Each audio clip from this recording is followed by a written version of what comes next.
Everything we think we know is actually a belief. This is why at work, I always say I think, and I know that's a really bad thing. They always tell you, don't sound unsure, but I'm like, oh, but I think.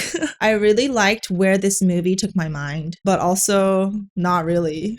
Because I couldn't sleep for a long time because I was thinking about it. But then at the end of the day, I'm like, it doesn't really impact my life that I think I'm living.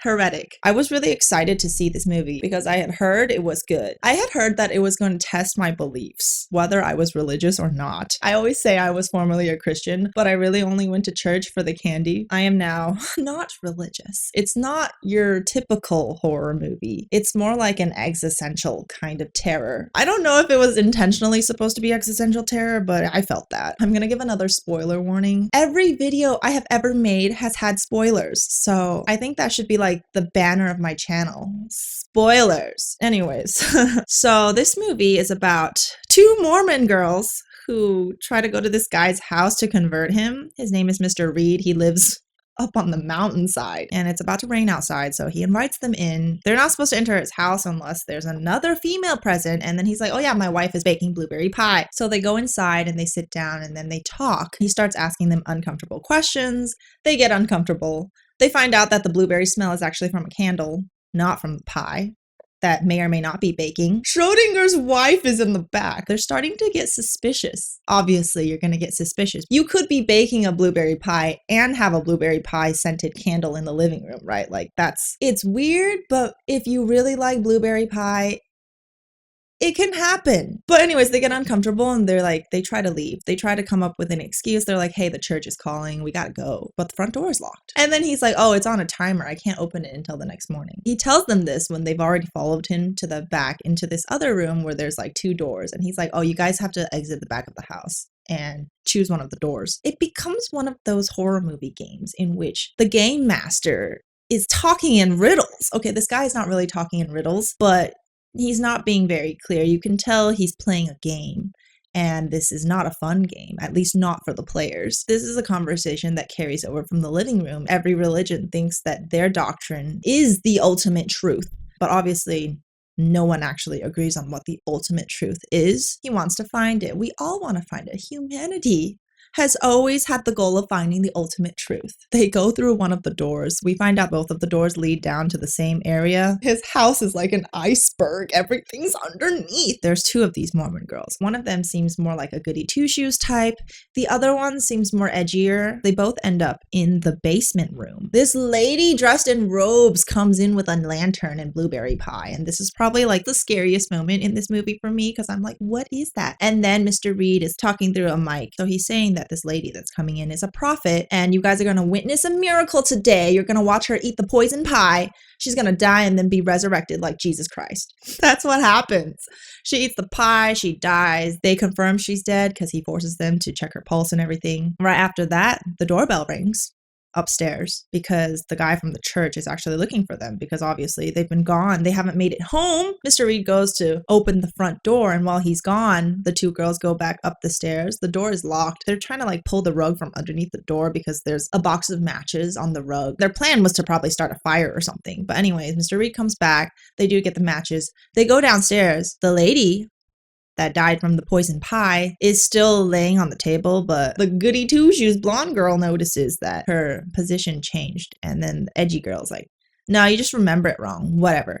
And then they try to light the matches, and while they're doing that, the lady actually wakes up, and then that was the jump scare moment. And honestly, when I first saw that lady that he claimed to be a prophet, I thought Mr. Reed like kidnapped this prophet from like thousands of years ago. I thought she was from the time of Jesus Christ. See, the main thing that kept me watching this movie was because Mr. Reed was like, I was searching for the one true religion and I found it, even though I was hoping not to find it. I don't know. He seemed like the type that was hoping to prove that religion is fake, like all religion isn't real, but then it did find the one true religion, which is why it made me believe that the prophet lady was actually an immortal lady. My mind went to a lot of weird places while I was watching this. Anyways, he comes down, they have a fight. The edgy girl kind of gets knocked out.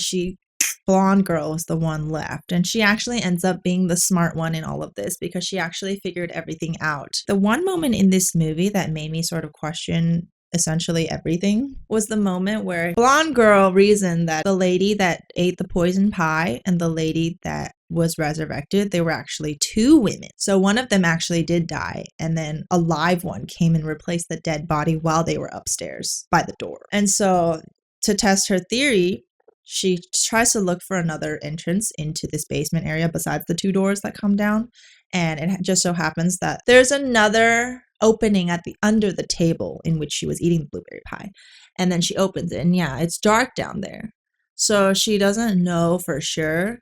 But Mr. Reed's like, if your theory is right, there should be a dead body down there if you go down. And see, at this point, I'm just like, okay, this girl's friend is already gone. She's like dead right there. She's still trapped in this basement with psychopath Reed. And then he's like tempting her to go down there to check her theory. In that moment, I was like, oh my God, I don't think I would ever do this. I would not go down there to check whether what I did witness was a miracle. It's kind of a parallel to our real world. Everything we think is true is just a belief until you find the actual truth that disproves your current belief. This movie is about religion, but it actually applies to everything that we think we know. Because if she didn't go down there to check whether there was a dead body or not, she would have to live with the belief that either her theory is right or it's wrong. I guess you don't know until you check. It's kind of like us living in the world now. We don't know what happens when we die.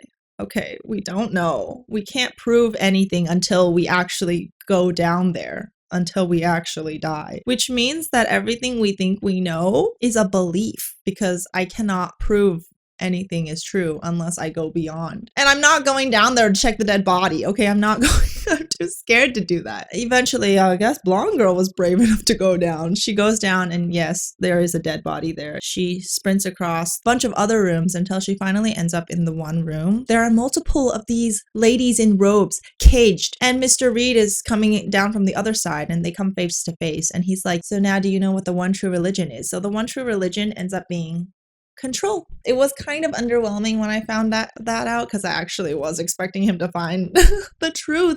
But then I just realized that I've been tricked, because there is no truth. There is no truth. You can never know the truth. This movie just made me think about a lot of weird things, but ultimately it made me realize that nothing is real. She's supposed to be his next victim, but she kind of breaks through, and she ends up stabbing him in the neck. She runs, but every time she tries to escape, it's like a loop. Eventually, Mr. Reed, even though he's like bleeding from the neck, he comes up out of nowhere, kind of stabs him, and they're both kind of bleeding out. Right before Mr. Reed is gonna finish her off, the other edgy girl kind of comes back alive for a few seconds to knock Mr. Reed out, which allows blonde girl to finally escape. It was like snowing outside. There was snow outside. There was the sun. It was very peaceful and quiet. She's still bleeding, but she made it out. I don't think she made it out. There are two possible endings to this that you either believe, whichever one you believe. I lean more towards the belief that she didn't survive, and that after she was stabbed, the edgy girl didn't come back alive and save her last minute. The chances of that are lower than her just dying in there. So I do believe that she did pass away, and that her whole escape was just her brain, because before we die, our brains make us see things. We think it's real, but it's not. It's just in our heads. There was also like a portion of this movie that introduced like the simulation theory too, which I thought about it, but I feel like it was weirdly thrown in there. I don't think they needed that part, because I think the simulation theory is a completely different topic on its own, and I think it deserves a separate movie. But I don't think the simulation theory actually answers any questions about why or how it all started, because if we did live in a simulation, that means there is another universe outside the simulation, and obviously there are multiple layers of simulations, but there has to be a base universe. And then you kind of have to wonder who created the base universe. Well, how did the base universe begin? That doesn't really answer the ultimate question of how we got here. I mean, not how we got here, but how anything came to existence. I don't think we'll ever find out. I don't know. I'm just too scared to go down there to check the body.